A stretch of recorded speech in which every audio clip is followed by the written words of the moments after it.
So the number one gift from God that people try to steal from you is your joy. Think about it. When we were all kids, this was the number one gift that God has blessed us all with, right? Joy. We didn't know anything else outside of joy as kids. Just think back, happiness, before labels, before the society and the programming, right? We were just so free until society, until our parents, until the world put all these programs into our conscious mind. You can't do this, or you need to be this way, or you need to live this way, and you don't need to put all these boxes onto us, right? And for a lot of us souls, it put us into these emotional traps where it extracted our energy and took our peace and joy away from us. Other people were able to successfully thrive in those limited programs of consciousness and, experience joy. But if you think about the way that the world is now, and it's just so crazy, is so many people are not excited about life. So many people are drained and depressed and depleted of their own energy. And it's because people were able to successfully take that gift. And joy is the foundation for the rest of your gifts. You may be clairvoyant, you may be clairaudient, you may be good at selling items or whatever your skill sets are. But if you do not have joy, life becomes extremely depressing. Life does not become enjoyable at all, and when you don't have that joy as that firm foundation, everything else in your life will crumble, right?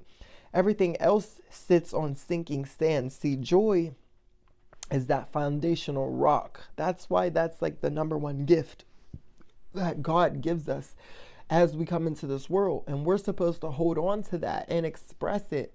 See, when you develop your own personal relationship with God, outside of religion, outside of what anyone else says, just you and God on this journey alone, God will reveal his true nature to you. God will reveal her true nature to you. I hate using his and her, guys, but just stick with me for a minute. When you feel joyous and elated and that overwhelming feeling of happiness, God will show up in different many ways in your life, and he expresses his love in different many ways in your life. You understand if you're on a personal journey with God. Y'all hear me? And it's so God wants us to be the same way and be expressive and joyous in our everyday lives, so there's a lot of people trying to attack or come for people because they are living freely, because they're living in their happiness, because they are truly at peace. And, if you are truly a child of God and you represent God, you should be spreading that joy around. People should feel and that contagious, loving, warming energy.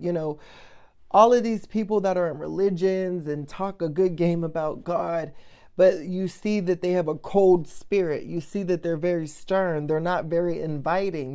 They're very off-putting.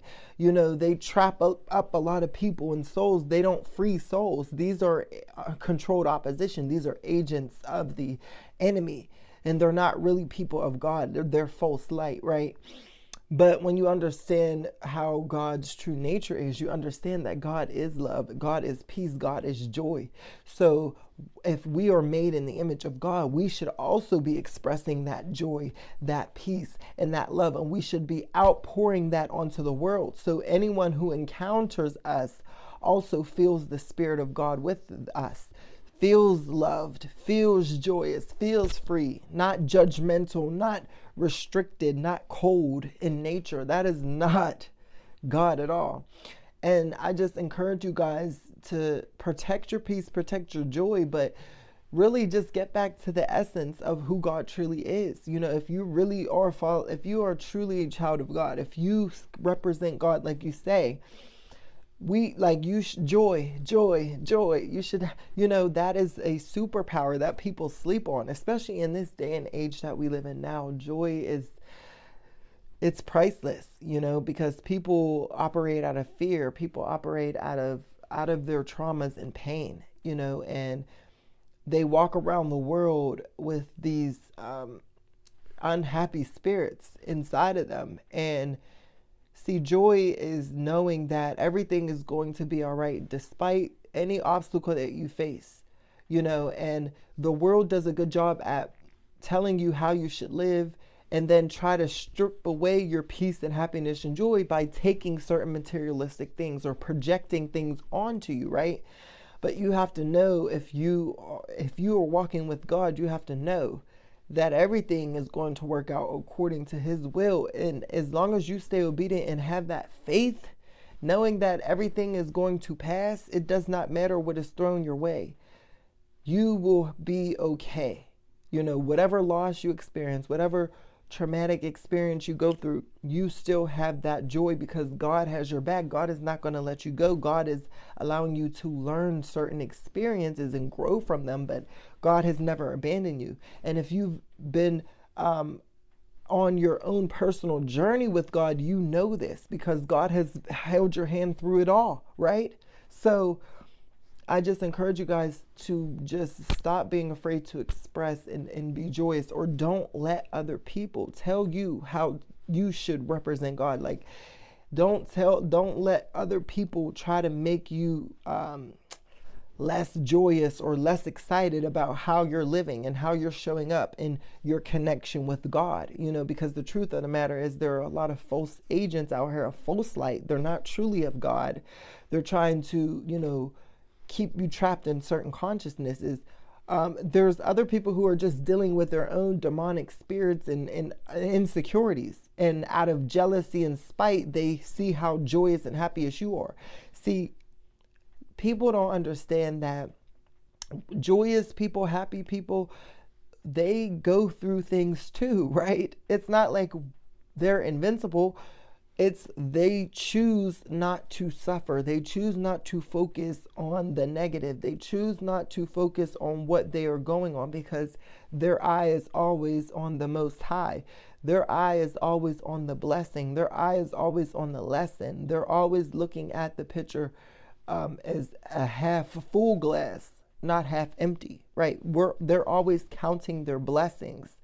So that's why when certain people say they don't look like what they went through, it's because they're choosing not to harp and dwell on the bad. They're choosing not to allow the suffering to define them, right? They're using that to elevate them. So that's where that term comes from. You don't look like what you've been through because you're choosing joy through it all, right? And that is so important and so key and so necessary for navigating this thing that we call life. And just be aware that there are people out here who want to steal your life force energy and steal that joy and that childlike wonder and energy, that creative life force, because they use it for their own gain, And so you have to learn how to protect it, but also not be afraid to express that and outpour it onto the world. I love you guys. I hope this message reached who it needs to. Love y'all. It's Karkar. I will talk to y'all later. Bye.